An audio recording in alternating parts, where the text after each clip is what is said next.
Good evening, everyone, and welcome to Gundam News. And of course, a new month means a new Gunpla schedule. On the 3rd, we're getting the Daryl Baldi for 2090 yen, 15 US, a fully featured model kit that doesn't just come with the Daryl Baldi itself, but also display bases so you can pull off all of those epic moves that it can at home. It's just a shame that it wasn't able to pull off more of them in the anime, at least so far.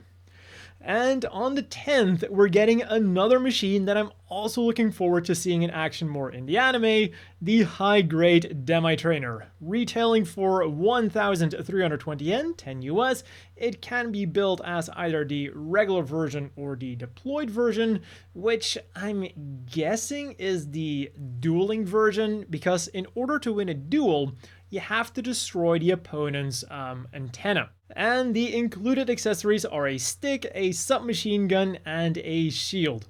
Not too shabby for the price that it's going for, but if you want some more accessories, then you might want to pick up the high-grade expansion part set for Demi-Trainer. A set that comes with extra hands, a knife, and a bunch of different parts to make your own custom gun, or the circular saw that we saw Chuchu use in the last episode. As for the price, I forgot to write that down, so I'll have that on screen. And then finally on the 17th, we're getting the Gundam Verrückt for 2090 yen, 15 US. A Gundam that has made me go through a storm of emotions, and it seems that it's far from gone. So I'm really looking forward to seeing what is going to happen to this bad boy next. And I'm sure that building the model kit is going to be equally awesome. As for the biggest news then this week, it was again more figures being announced, because who needs money for food or anything else? In tandem with Tamashii Nation 2022, Mega House had their Mega Hobby Expo 2022 new dot event. And from the Gundam series, the highlights really were the female figures.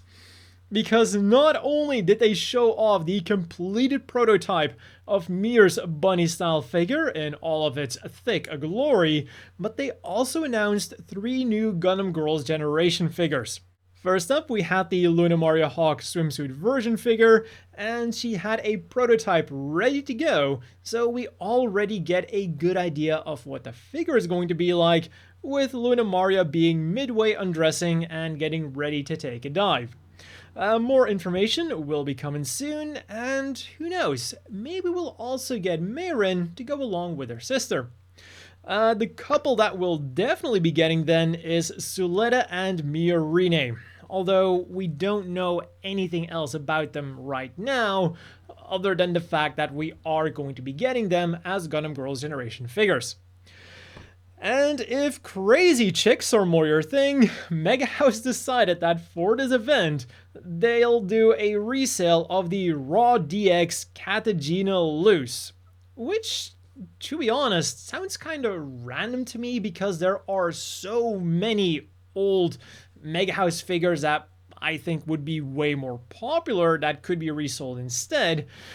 So maybe she's more popular than I'm giving her credit for, or maybe they just have to get rid of a lot of old stock.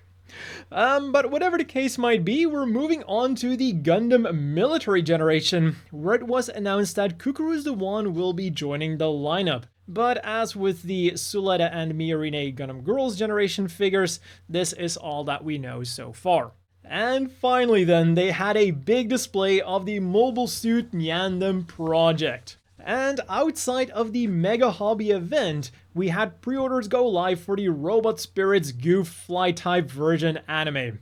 Of course, over at P Bandai.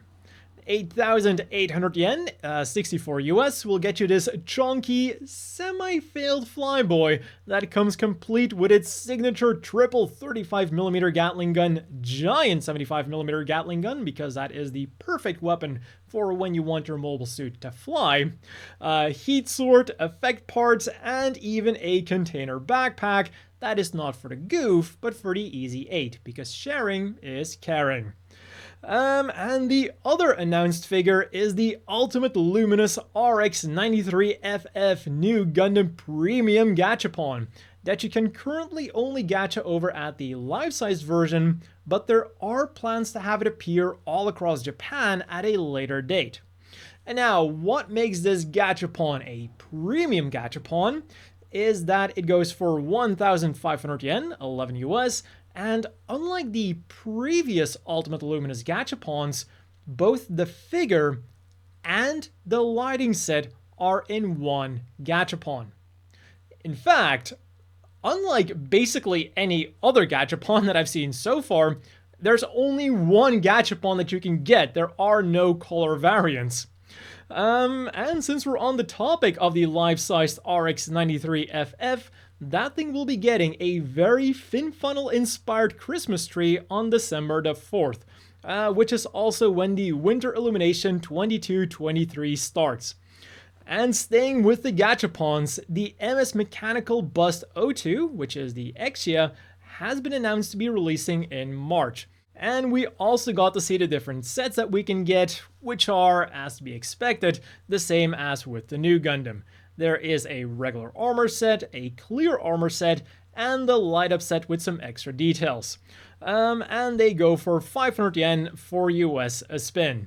Over at the Gunpla front then, things unfortunately also stuck with P Bandai, with pre-orders going live on Tuesday for the high-grade V8 Suivant and Mercurius Suivant twin set. And for 5,060 yen, 37 US, this set is pretty damn good considering all the things that it's coming with. The V8 comes with its 2 large beam cannons, complete with reactor, and also 2 removable containers for the planet defensors. And the Mercurius now comes with twice the amount of planet defensors with a stand that you can attach all of them to. Or well, maybe I should say multiple stands that you can attach all of them to. And then of course it also comes with all of the other usual Mercurius stuff like a shield and a beam pistol. And both of course also have newly molded heads and are scheduled for an April release. And to go along with this, the Geminas Unit 1, the option set, the Ella Booster, and the Asclepius also got extra pre-orders. Another upcoming kit then is the Master Grade Zeta Gundam version Katoki, which had the second volume of the Zeta Gundam version Katoki documentary uploaded. Basically, it's a webpage that tells you more about the kit, and I will of course have it linked down below. From Mercury then, we unfortunately start with some bad news. I have previously reported on the fact that Yume Miyamoto, the voice actress for Niken and Naura, was having unspecified problems with her health. And while at the time they said that she still would be doing some work, it has now been confirmed that she will be taking a break. So hopefully it is something that can be healed with simply taking this break and nothing too serious. So of course, all the best to her. In the meantime, she will be replaced by Haruka Shiraishi starting this week's episode. And more bad news could also be found in this week's episode because Miorine's company isn't off to the greatest start, with a lot of things happening behind the scenes. Also, Prospera is getting worse and worse. But perhaps worst of all is that we got possibly another piece to the theory that Suletta might not be Eri. Now it is only a minor spoiler, but I will have the timestamp on screen to where you can skip if you don't want to hear it. At some point in the episode, a video is played of Cardo Nabo, the main researcher of the Vanadis Institute from the prologue, and Suletta does not recognize her. So of course, this has led many people to conclude that Suletta isn't Eri, because Eri knew Cardo, and now apparently Suletta doesn't. However, at the same time, Eri was also only 4 at the time, so it's not out of the realm of possibilities that she simply forgot about Cardo. Like, just think about how many people you remember from when you were 4 and haven't seen since. I definitely do not remember the teachers from when I was in kindergarten, so as with almost everything so far, the hints that were being given do still leave a lot of room for speculation. And at the end of the episode, we were also introduced to some new characters who got profiles on the official website. Sabina is a talented third-year piloting student, and as part of House Grassley, she serves as Shadiq's right-hand woman, both in and outside of the school. Renee Costa is a second-year piloting student, also belonging to House Grassley, and a supporter of Shadiq. However, despite appearing very bubbly, also in her character design, she is described as conniving and as someone who can quickly change her demeanor, so gotta be careful with her. Alicia Plano then is also a second-year piloting student belonging to House Grassley and another part of Shadiq's harem. But she's timid, insecure, and a worrywart. She's also a friend of Macy May, who is another second-year piloting student of House Grassley, and again, part of Shadiq's harem. She's overwhelmingly positive and spreads smiles to those around her. Although, considering the things that are going on, I'm gonna take that with a grain of salt. A pretty big grain of salt. And then finally, there's now Jazz, a third-year piloting student of House Grassley, and as you guessed, another part of Shadiq's harem. She's the mysterious one who relies on her sixth sense. And we also got some new stuff up for pre-order. For 5,940 yen, 43 US, you can get a set of Floofy plush keychains. The 6 included types are Suletta, Miorine, Gyul, Elon, Shadiq, and Nika Nanaura. And if you buy them from P Bandai, you'll also get Shadiq in his incubation party costume. The designs are pretty unique, and fortunately for my wallet, I'm personally not a big fan of them. And the same goes for the Tetekore, which features the same characters as more standard plushies. I will say though, it is a pretty cool design that you can link the characters by their hands. They also go for 5,940 yen, 43 US for the whole set, and they're also slated for a March release. And last but definitely not least is the announcement of both the Aqua Shooters and Gacha Portraits Suletta and Miorine. The prices haven't been announced yet, but we do already know that they'll go up for pre-order in half December. And unfortunately, we also know that the Gacha Portraits will be P Bandai limited, and that even though the Aqua Shooters won't be limited, if you buy the set through P Bandai, you will get a substantial amount of bonus parts. And I think that especially the Gacha Portraits being P Bandai limited is sad, because it's definitely one of the better figure lines out there. They are pretty small at 7.5 centimeters, but their quality is undeniable. And talking about quality, YOASOBI recently performed the opening of Witch from Mercury at the Gundam Factory Yokohama, and the video is live on YouTube, linked down below, without region lock. Meaning that you will not have to use the code KKRT or the link down below to get yourself NordVPN to watch it. But if you do have some pesky region locks that need blocking, you know what to do. Not only will you be getting a sweet discount, but you'll also be supporting the channel.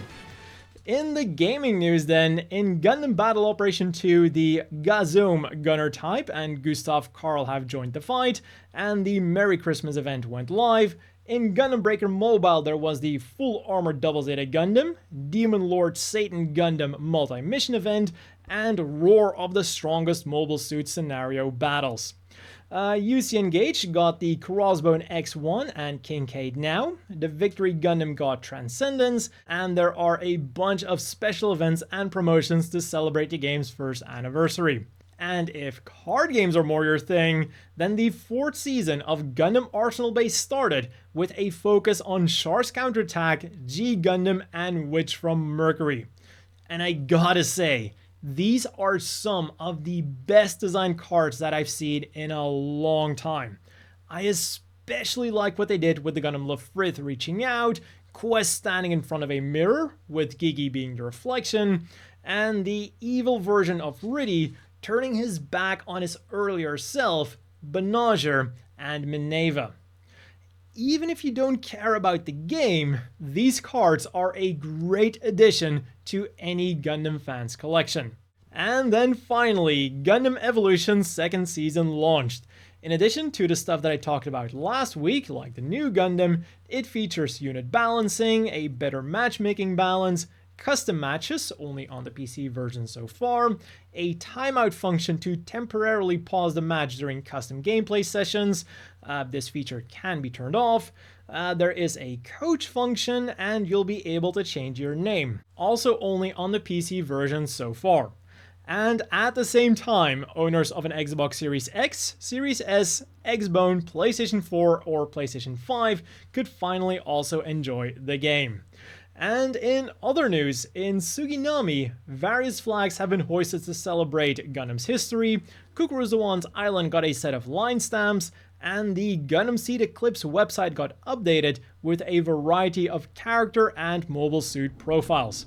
There is Ernest Pseudo, a very calm and collected member of Oder, who also serves as a liaison to Orb, Yumit Mitsu Kyo, the head of the Kyo family, one of Orb's royal families, Joel John Mergiro, commander of Anti-Factus and pilot of the Ale Calamity, and Valentina Binon, who is a half coordinator who served under the Atlantic Federation during the First Bloody Valentine War.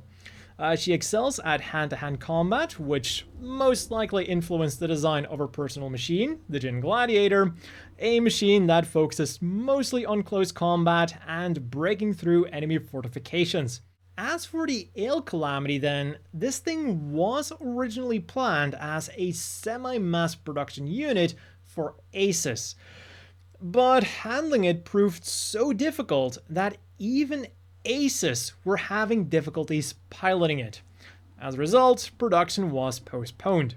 As for the things you could get this week then, on Friday there were the Kukuruzawan's Island DVD, Blu-ray, and 4K Ultra HD Blu-ray releases in a variety of sets for a variety of different prices. On Saturday, the newest Battle Spirits booster box was released, featuring machines from Witch from Mercury, Shar's Counterattack, and Hathaway's Flash. And finally, on Wednesday, we saw the release of Nobody Knows Plus's all-time best album, which includes the ending song of SD Gundam Force, and goes for 2,200 yen, 16 US, and the DVD and Blu-ray boxes for mass production type Rico. The sets go for 16,720 yen, 120 US, and 20,900 yen, 150 US respectively, and all include behind-the-scenes footage, a little booklet, and the ability to recreate the Give-verse, old-school Zaku kit not included. And depending on where you get the box set, you can also get an extra bonus item. On to this week's reading material then. There was the January issue of Hobby Japan featuring the figurized Miorine and other Witch from Mercury Gunplas, the January issue of Model Graphics featuring Jules de Lanza and other Gunpla like the Real Great God Gundam, the January issue of Gundam Ace, which has an interview with Ichiro Okuchi, the writer of Witch from Mercury. There was the Big Comic Superior, in which Gundam Thunderbolt is being serialized, Volume 9 of Gundam Forward, which focuses on both the G-Witch Gunpla and anime, with various reviews and interviews, the January issue of Shonen Sunday S Special, in which Gundam Aggressor is being serialized, Thunderbolt Mechanics Side EO, focusing on the machines that EO Fleming piloted, and yes, that means that there will also be a Daryl version in the future. There was Volume 9 of the Gundam NT manga, Volume 3 of Rawl's Immoral Meal manga, and Volume 3 of Arasa OL Haman-sama, which even got its own trailer voiced by Camille, linked down below. Then the Gundam Seed 20th Anniversary official book that I have previously covered has gone up for pre-order, and some previews are also available of the amazing art and settings material that will be inside of it. It'll be available through P Bandai, but also regular bookstores like Melon Books or Toronto Anna, and even stores like Big Camera. And finally, Chapter 8 of Gundam Sequel is available online, as well as Chapter 30 of Gundam Thunderbolt Side Stories and Chapter 0 of SD Gundam World Heroes Gaiden Illustration of Dragon Knight. All in Japanese, of course, linked down below. And with that, it is already time to have a look at this week's Gundam apparel. And again, it was no pushover. Starting off with Strict G on Friday, their first order of business was offering the Gundam Expo USA 22 exclusive items to the Japanese audience, combined with some new ones as well. Meaning there was a very nice Japanese art inspired Ariel and Wing Gundam Zero t-shirt for 5,830 yen, 42 US, a New York Hardcore shirt for 4,730 yen, 34 US, a New York Hardcore hoodie for 9,130 yen, 66 US, and a Witch from Mercury or Endless Waltz baseball cap for 4,400 yen, 32 US a pop. And their second lineup was a collaboration with May for various bags. 17,380 yen, around 130 US, gets you a luggage tote bag with either a Psycho Gundam, Alpha Azieru, or Kshatriya design. 19,800 yen, around 140-150 US, a backpack with a Neo Zeon or Mafti design. And 12,650 yen, around 90 US, a shoulder bag with, again, a Neo Zeon or Mafti design. And over at Bankore, they also started on last week Friday with pre-orders for 3 new collections. The first one being their Big Cushion collection, which gets you either a Giant Federation-shaped one or a Giant Zeon-shaped one for 4,950 yen, 36 US.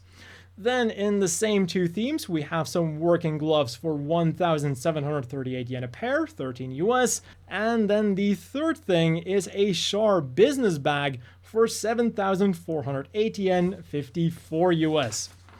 On Sunday then, pre-orders open for a Coach jacket with the usual Witch from Mercury designs. For 9,900 yen, 71 US, you can get a black holder one, a black regular one, a red Jeturk one, a blue pale one, or a gray Grassly one.